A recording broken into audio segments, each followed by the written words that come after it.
Hey everyone, while you watch today's Minecraft gameplay, I've got a story for you. It's about someone who never believed in ghosts. He thought every strange thing had a logical explanation. Until one quiet night on a lonely road changed his mind. The story starts off pretty normal, but pay close attention. There are a few small details that become important later, and the ending might make you think twice the next time someone calls your name. Alright, let's get into the story. I don't believe in ghosts. I said it so many times that my friends stopped arguing with me. One day you'll regret saying that, Ethan joked. I doubt it, I said. There's always a reason for strange things. I actually believed that. Last fall, I drove to a small town in Vermont to visit my Uncle Mike. My GPS took me through a narrow back road after sunset. The signal disappeared, and I wasn't sure if I was still going the right way. I pulled over near an old bus stop to check the map. An elderly woman was sitting on the bench. Looking for Maple Creek Road? She asked. Yeah. She pointed ahead. Keep driving. But if someone calls your name before you reach town, don't answer. I smiled. That's pretty specific. She didn't smile back. I'm serious. I thanked her and drove away, thinking she probably enjoyed telling scary stories to visitors. About 10 minutes later, I heard it. Jake. It sounded exactly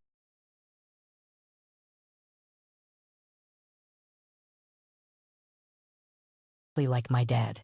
I looked in the mirror. Just an empty road. Lived in a. There was no way he could be here. I laughed to myself. Probably mission. Then it came. Jake. Wait. This time it sounded close. Remembered what the old woman had. Don't and stay quiet and kept driving. A few seconds later, I noticed another car behind me. Its headlights stayed the same distance away. Every time I slowed down, it slowed down. When I sped up, it sped up. After a few minutes, I glanced in the mirror again. The headlights were gone. There wasn't a single car behind me. I reached Uncle Mike's house and forgot about it. The next morning, the woman at the bus stop. He frowned. What woman? The older lady in the gray coat.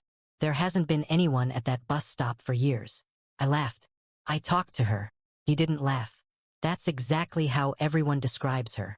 That answer stayed with me all day. The next evening, I walked back to the road by myself. Nothing happened. No voices. No strange sounds. I started feeling silly. Then my phone rang. Said Mom. I answered. No one spoke. Just slow breathing.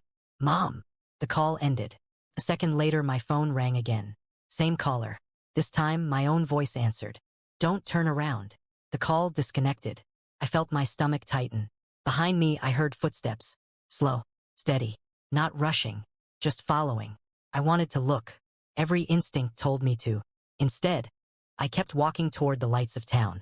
The footsteps stayed behind me the whole way. The second I stepped under a streetlight, they stopped. That night I stayed at Uncle Mike's house. Around 2 in the morning, someone knocked on the front door. 3 slow knocks.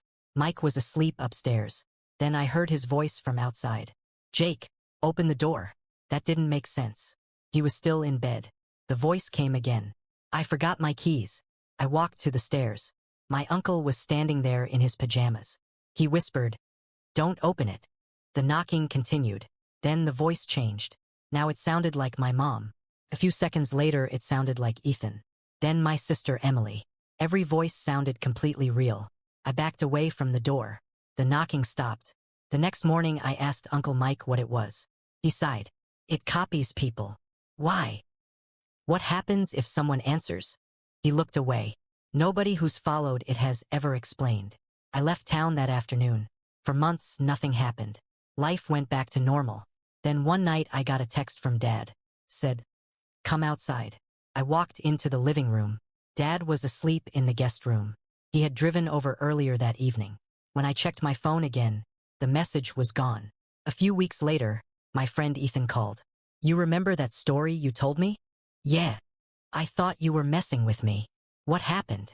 I stopped at a bus stop outside a small town yesterday. My heart sank. There was an old woman there. I didn't say anything. She told me that if someone called my name, I shouldn't answer.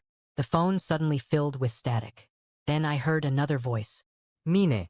Very calm. Turn around, Jake. The call ended. I tried calling Ethan back. No answer. He never returned any of my messages after that. Maybe he lost his phone. Maybe he changed his number. That's what I tell myself.